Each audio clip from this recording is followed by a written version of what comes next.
안녕하십니까. 앵그리 윤선생 부동산입니다. 오늘 부동산 시장을 한번 9월 말 기준으로 분석해 보도록 하겠습니다. 지금 굉장히 혼란기인 것 같습니다.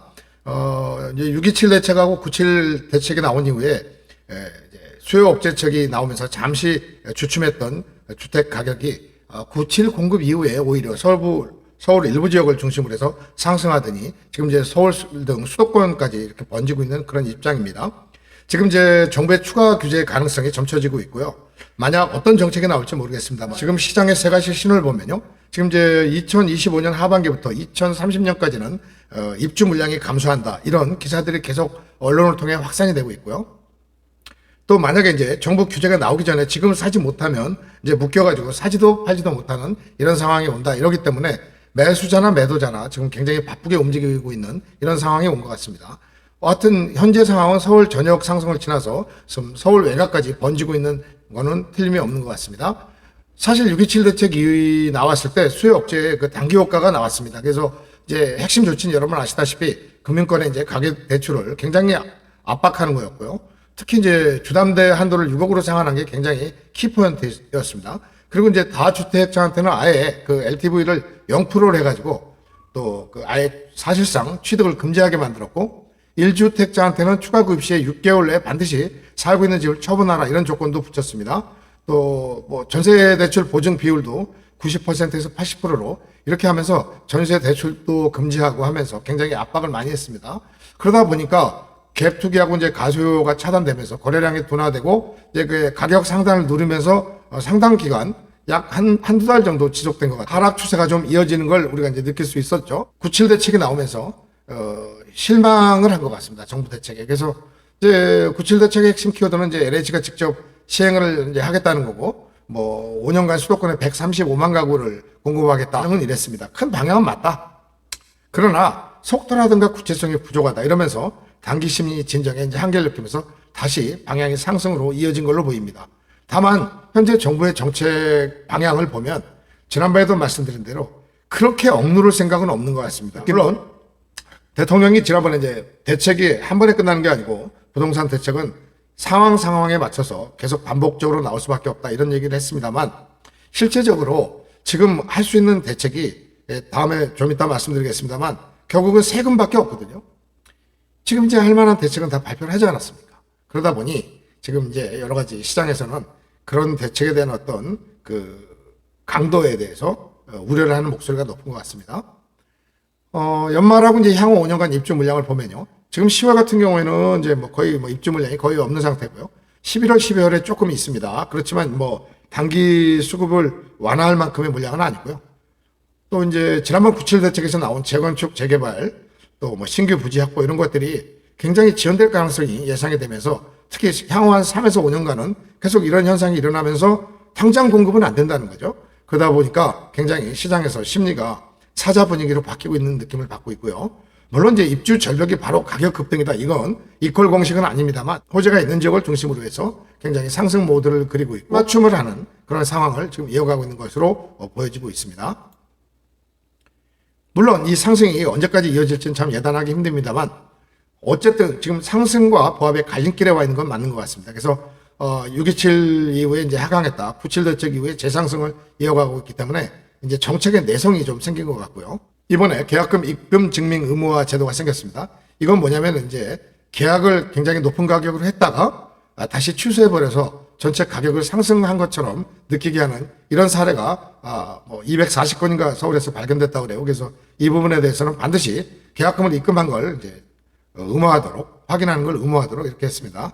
물론 이제 대출이라든가 계약 관리 강화하고 결국 맨 마지막에 가면 재산세하고 종부세까지 타치하지 않을 수밖에 없는 상황이 올 거라는 그 예상도 할 수 있습니다만 또 이재명 대통령이 이제 그 대선 당시에 공약사항으로 세금 가지고 집값을 잡는 일은 하지 않겠다. 이런 게 본인의 발목을 잡고 있는 것 같습니다. 지금 이제 물론 이제 정고점을 많이 회복했고 이제 정고점을 통과한 것도 많이 있습니다. 물론 아직까지 이제 그 정고점을 도달하지 못한 지역도 있거든요. 이러다 보니까 이제 이 지역들이 키높이 맞춤 지역이 이제 나오기 시작하는 겁니다. 이러니까 이제 이런 지역에 대해서는 그 특히 서울 기타 지역하고 호재를 같은 서울 근접 지역은 선점해야겠다. 이런 마인드들이 자꾸 나오는 것 같습니다. 지금 이제 수급 상황도 그렇게 좋지 않습니다. 사실 왜냐하면 2024, 25년도에 채권 건수가 있어야 26, 27, 28년도에 입주가 나오는데 그 당시에 이 건축 허가가 굉장히 작았거든요. 그러다 보니까 지금 이제 결국은 2026, 27, 28 향후 3개년 동안은 공급 물량이 대폭 줄어든다는 건 기정사실인 것 같습니다. 그래서 이제 무주택자와 1주택자, 다주택자별로 제가 전략을 말씀드리겠습니다. 일단 무주택자는 자금 동원이 가능할 시에는 도심 접근이라든가 학군, 직주 근접, 뭐 교통 확장성 이런 것들을 내 집 마련을 한번 내 집 마련을 한번 고민해 보실 시기다. 다만 아까 말씀드린 대로 저가 매수를 위해서는 조금 빠른 움직임을 보이셔야 될 것 같고요. 1주택자들은 이제 갈아타기에 적긴 걸로 보입니다. 다만 자금 동원이 가능할 시에만 해야 되겠습니다. 왜냐하면 처분 조건이 지금 이제 6개월밖에 주지 않거든요. 뭐 중개 수수료, 기타 뭐 여러 가지 비용, 이사 비용 등 기타 모든 것들을 포함해서 계산을 한번 해보시고 가능하다고 하면은 한번 도전해볼 시기가 아닌가. 단 차익이 작을 경우입니다. 다주택자 같은 경우는 이제 자산을 재구성할 수 있는 좋은 시기라고 할 수 있겠습니다. 포트폴리오라고 하죠. 그래서 지금 그동안 처리 못했던 집들 정리하시고 이제 가구수가 있으면 가구수를 줄여나가면서 현금 흐름을 확보하면서 이제 다음 시기를 준비하는 이런 굉장히 그 자산을 재구성하는 시기가 도래했다 이렇게 볼 수 있겠습니다.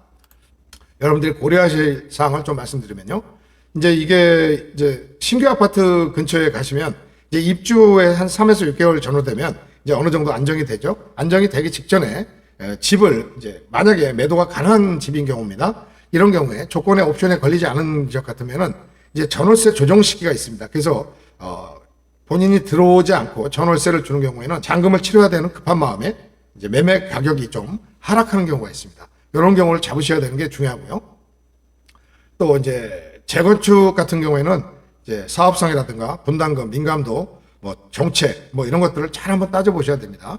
지금 예를 들어서 분당 같은 경우에도 지금 계획에 대해서 물량을 늘려주지 않고 있다고 합니다. 그래서 지금 서로 약간 대치 상태에 있는 것 같은데 이런 문제들도 결국은 나중에 재건축을 지연시키는 요소가 될 수 있기 때문에 이런 부분들도 한번 꼼꼼히 한번 기사나 뉴스 그다음에 정보 확인하시고요. 본인이 거주 가능한 지역에 청약이 나왔다. 이런 경우에 무주택자들은 뭐 볼 게 없습니다. 공공 분양 비율을 계속 높여간다고 하지 않습니까? 따라서 일반 분양은 굉장히 숫자가 줄어들 거가 거의 자명해 보이기 때문에 기회가 있을 때 잡는 거는 뭐 당연치사라고 말씀드릴 수 있겠습니다. 결론을 말씀드리면요. 뭐 정책은 계속 나올 것입니다. 단기 반등 신호가 있어도 뭐 정책은 뭐 언제 나올지 모르겠습니다만 계속 나오고 할 겁니다. 다만 이제 특단의 조치가 나오고 또 그 시기가 빠르지 않으면 단기 상승은 지금 멈추기가 힘든 상황에 들어간 걸로 보입니다. 윤 선생 입장에서는요. 너무 고점 매수는 지금 금물인 것 같습니다. 단 키높이를 맞추는 지역, 특히 여러분들이 잘 아시는 지역이어야 됩니다. 왜냐하면 가격 상승기에는 말이죠. 오늘 가격, 내일 가격이 다릅니다. 그렇기 때문에 이런 데는 본인이 잘 아는 지역, 또 잘 아는 공인중개사, 또 그다음에 지역에 사는 분들의 컨설팅을 받으셔서 선점 매수할 필요가 있는 이런 시점이다. 이렇게 볼 수 있겠습니다. 다만 추석이 지나서 이사철이 되면 어떤 모습을 보일지는 모르겠습니다만 제가 보기에는 최소한 10월, 11월까지는 상승 모드가 이어질 걸로 보이기 때문에 조금 움직이실 분들은 빠르게 움직이시고 아예 이번 시기가 아니라고 판단하시는 분들은 조금 더 다시 한 타임을 기다리시는 것도 좋은 방법이 되겠습니다. 여러분 댓글 많이 남겨주시고요. 만약에 댓글에 관심 지역을 남겨주시면 제 나름대로 철저하게 분석해 투자 방향을 제시하는 데 최선을 다하도록 하겠습니다. 구독, 좋아요 부탁드리고요. 감사합니다.